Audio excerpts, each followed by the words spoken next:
Every pregnancy needs utmost care and attention. But certain pregnancies need a little extra attention. An RH negative mother carrying an RH positive baby is at increased risk of complications. BSV is at the forefront to ensure safe delivery in every RH negative pregnancy.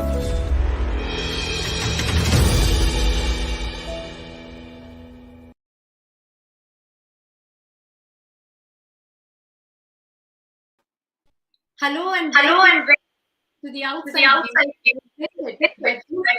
and brought to you by BSV, Puma, Food and Wellness, MRI Hospitals and NPL Sports Foundation.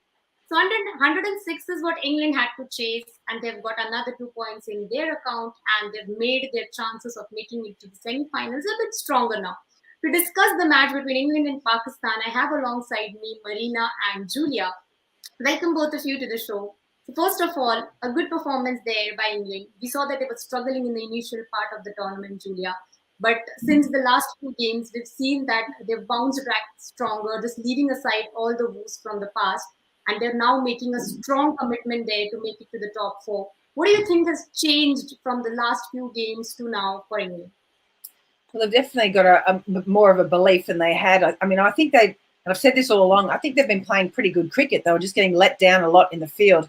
And then they actually went away, obviously did a lot of work on their fielding, a bit of soul searching, and have come back the team that we know that they can be like, and the world champions that they currently are.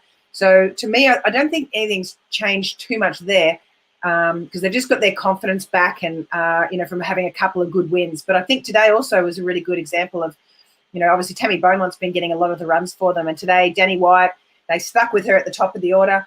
Instead of maybe moving Emma Lamb in there, which is probably a bit of an indicator that they're going to stick with her for the rest of the tournament. And she batted really, really well. She did what she normally does. She's an attacking player. She's an opening bat in a T20 format, and a figure like this at 107, it's worked out well for her in the way that she plays the game. I suppose the big question for England now is when it's a bigger total, like a 250, can Danny White also still play the way that she's playing now and get away with it and be that attacking opening bat that they really want to be out there with supporting Tammy Beaumont?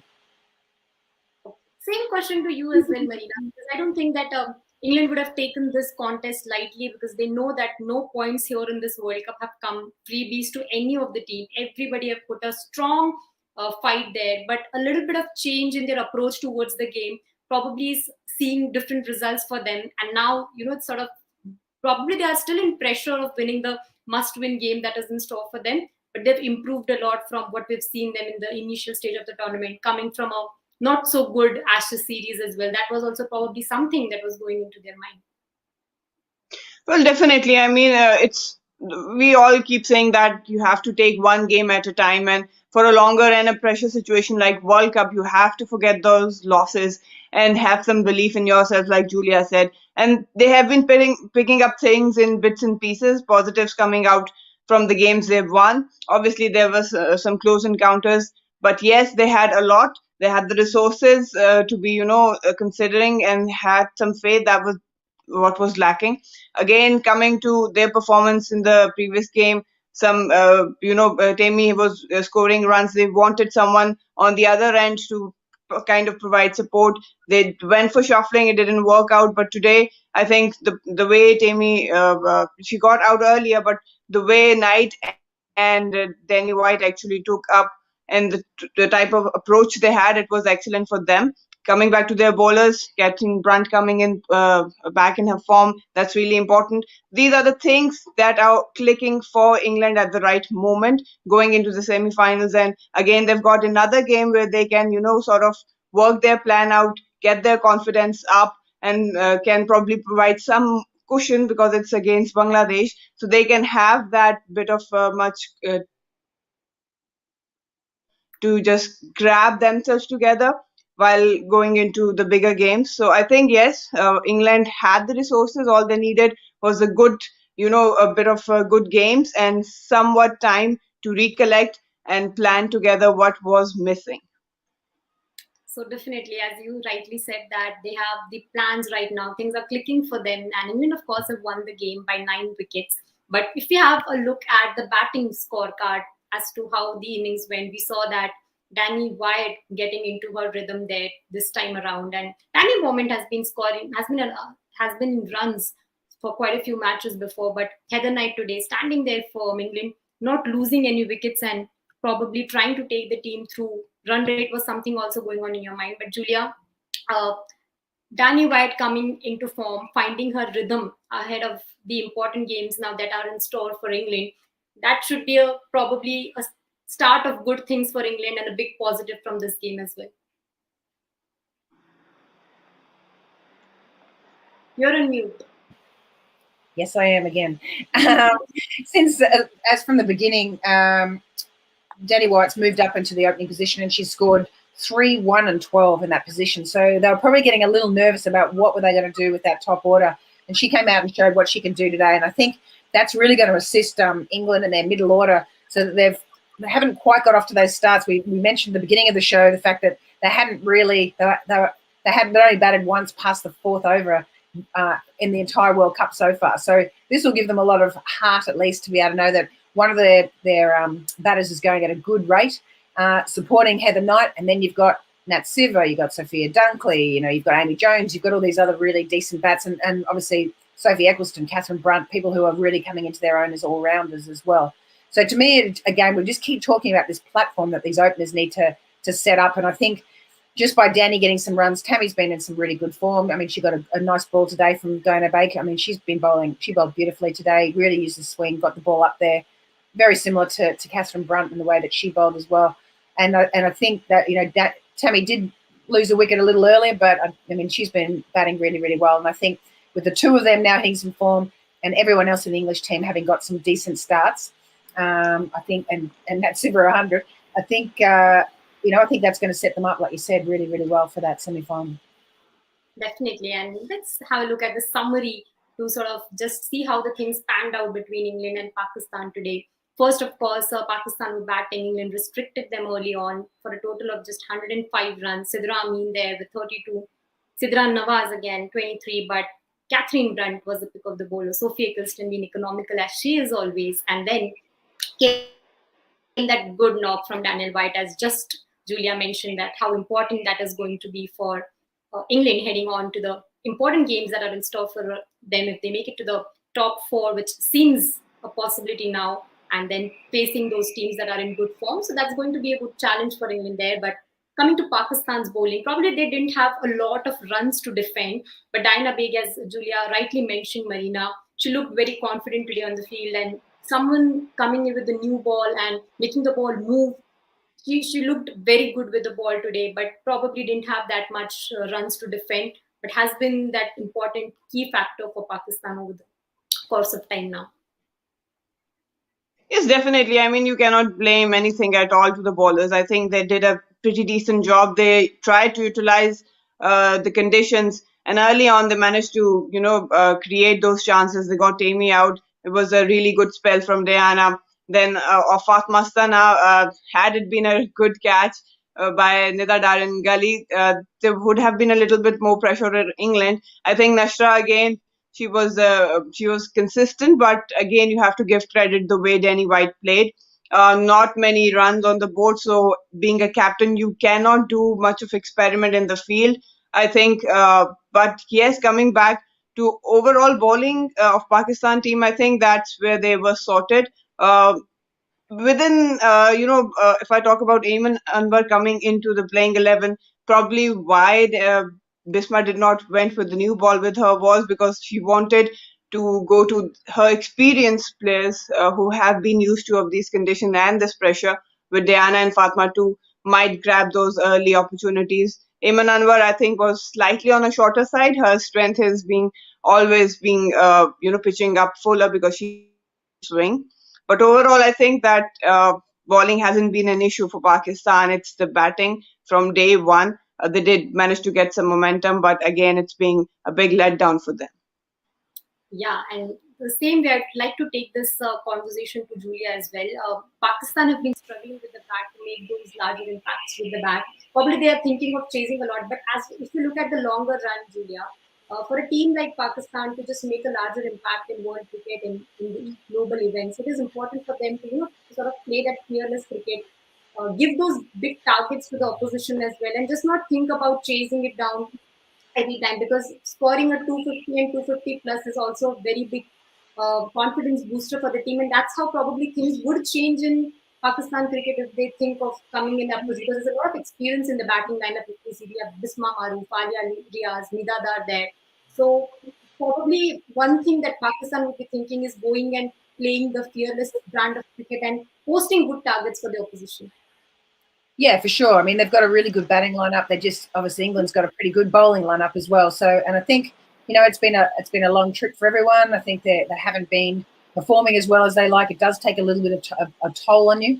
Generally, I'd say that their bowling is probably more their weakness today. I mean, their spinners are great, but the problem is they've probably got too many spinners. They tend to bowl in the overs between 11 and 40. They're normally bowling about 84% of spin bowlers. So their main problem is that diversity in the attack that they've got. So they need to really work on, finding some more pace bowlers like your Diana Baig. She's fantastic. And someone who's a quality pace bowler like her that can swing it, or at least just change it up a little bit for them.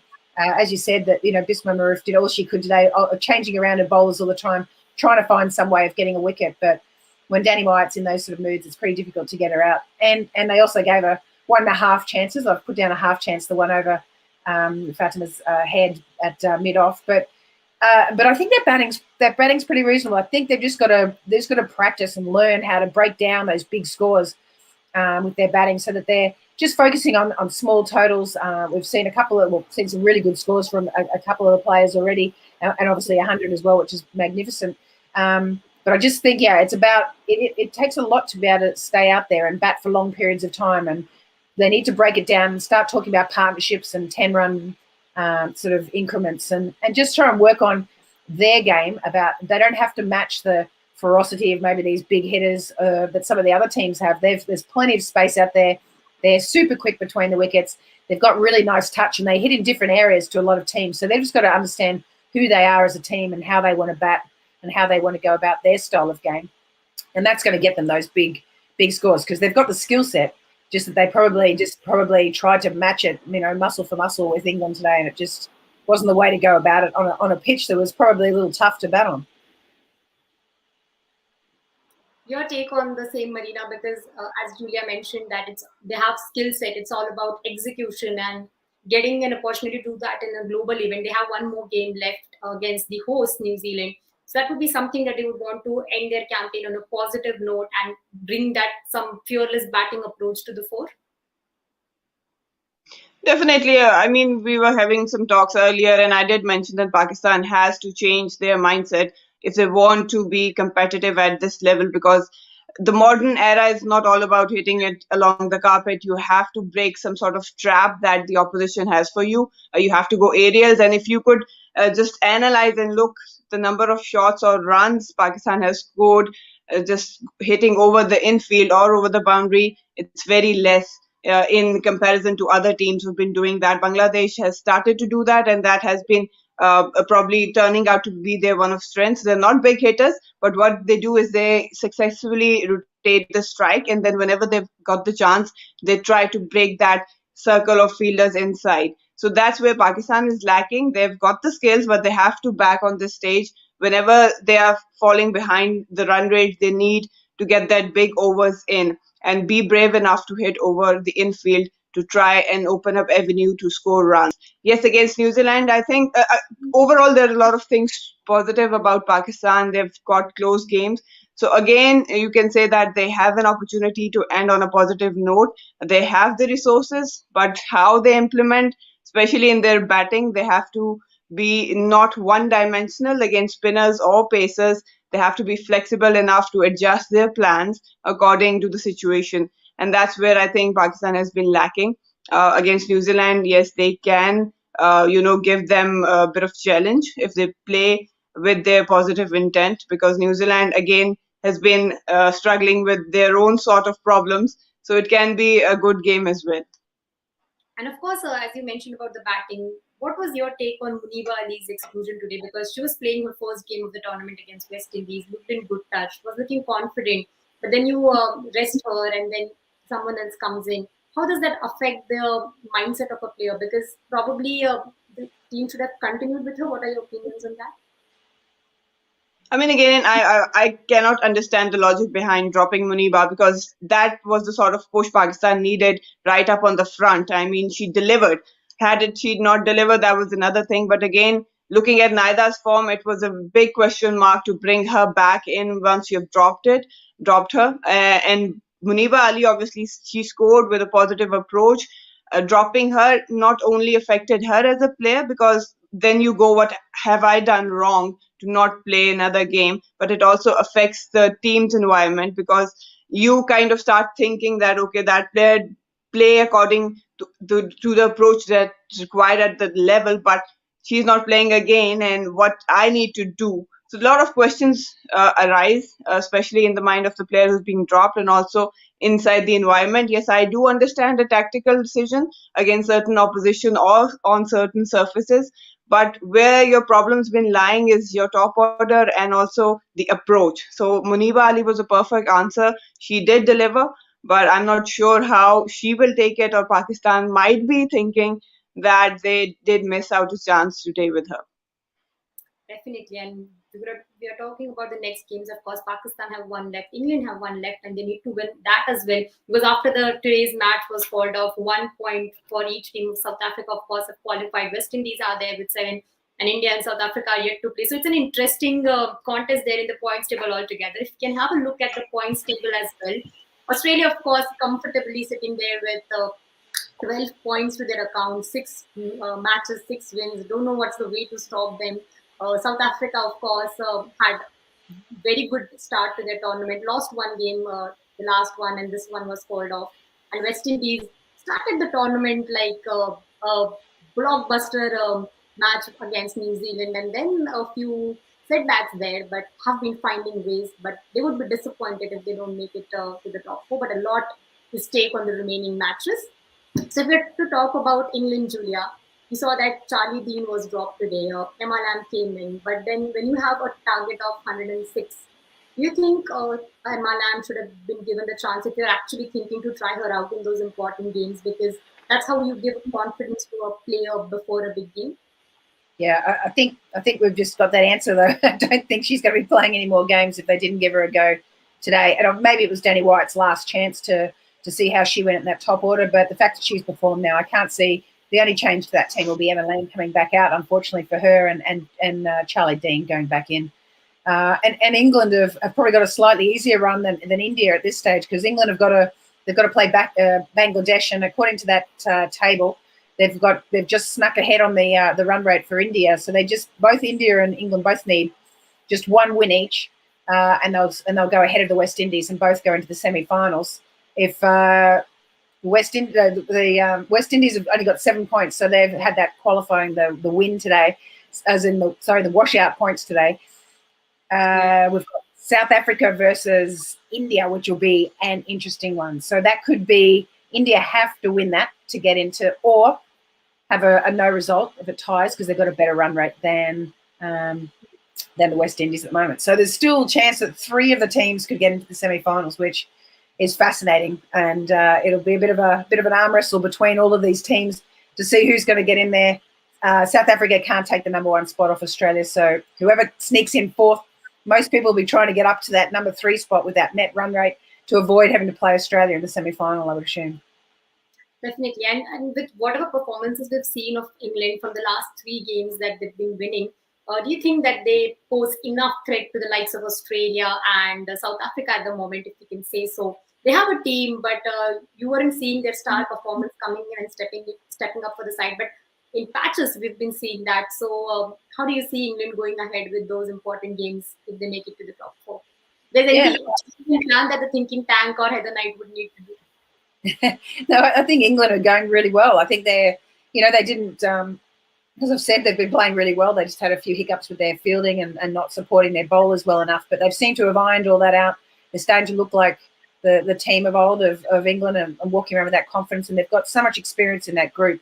I think they've got that momentum, and I think actually it doesn't really matter what happens once you're in that semi-final. I think that the lead into that's been very beneficial for them. They've really shown how to play good games of cricket and win well. And I think with Bangladesh they'll be trying to pretty much penning that one in, that they've got a win next to their name for that one. They'll still have to do that, of course, and Bangladesh are certainly no pushover. They've been the big surprise for everyone at this tournament. So it's been great to see. But I think England, they're riding the wave at the moment, and I think they're looking really, really nice. But they still need a couple of things to go their way. Couple of things to go their way, but this is going to be an interesting few more matches in the tournament. We've seen already a few interesting and nail-biting thrillers. So to see who actually makes it to the top 4, 2 positions are there, and still a lot of teams in the contest out there. So tomorrow we have Australia and Bangladesh. We'll of course join you for the pre, mid and post shows of that matches as well. But until then, you stay tuned to Women's Cricket Zone for all the updates on women's cricket.